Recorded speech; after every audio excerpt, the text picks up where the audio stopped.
सोलापूर शहरातील राजकारणात ऐन निवडणुकीच्या काळात मोठी उलथापालथ पाहायला मिळत आहे।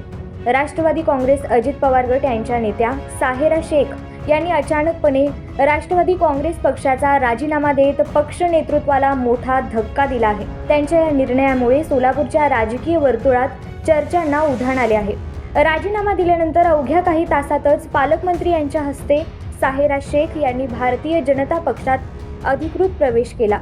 भाजपच्या व्यासपीठावर त्यांचे जाहीर स्वागत करण्यात आले। यावेळी भाजपचे स्थानिक पदाधिकारी, कार्यकर्ते आणि समर्थक मोठ्या संख्येने उपस्थित होते। भाजपमध्ये प्रवेश करताना साहेरा शेख म्हणाल्या की राष्ट्रवादी काँग्रेसमध्ये प्रामाणिकपणे काम करूनही मला अपेक्षित संधी आणि न्याय मिळाला नाही।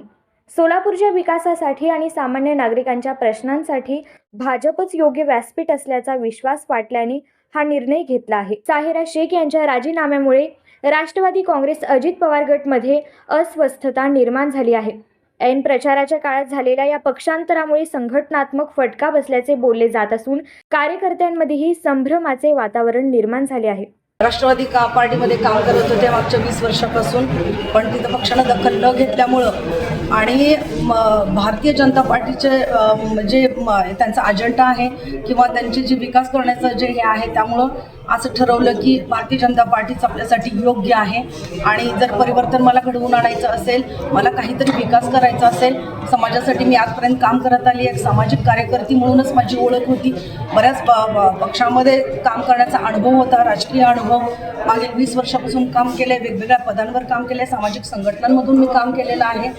त्यामुळे आता ठरवलं की नाही, मला भारतीय जनता पार्टीमधून मला काम करावं लागेल। अजित पवार राष्ट्रवादी अचानकपणे अच्छा, हां, सत्ताधारी पक्ष आहेच आहे, पण दोघांची विचारसरणी एकच आहे। पक्ष सोडण्याचं कारण हेच आहे की तिथं कार्यकर्त्यांची कदर केली जात नाही आहे। कार्यकर्त्यांना वापर त्यांचा कसा करून घ्यायचा हे मात्र त्यांना चांगल्या पद्धतीनं कळतं। आणि इथले जे स्थानिक नेते आहेत त्यांना कार्यकर्ते सांभाळता आले नाही आहेत। त्यामुळं राष्ट्रवादीच्या कार्यकर्त्यांमध्ये जेवढे फ्रंटलचे पदाधिकारी आहोत, आम्ही महत्त्वाचे कार्यकर्ते आहोत, पदाधिकारी आहोत, आम्ही सगळ्यांनी मिळून राष्ट्रवादी काँग्रेस पार्टी सोडलेली आहे। आता प्रवेश हो, नक्कीच। मी माझी भूमिका तेव्हाच मांडलेली आहे जेव्हा मी राजीनामा दिला तेव्हाच। मी भारतीय जनता पार्टीच्या सर्व उमेदवारांना माझा बिनशर्त पाठिंबा दर्शवलेला आहे आणि मी भारतीय जनता पार्टीसाठीच मी काम करणार आहे।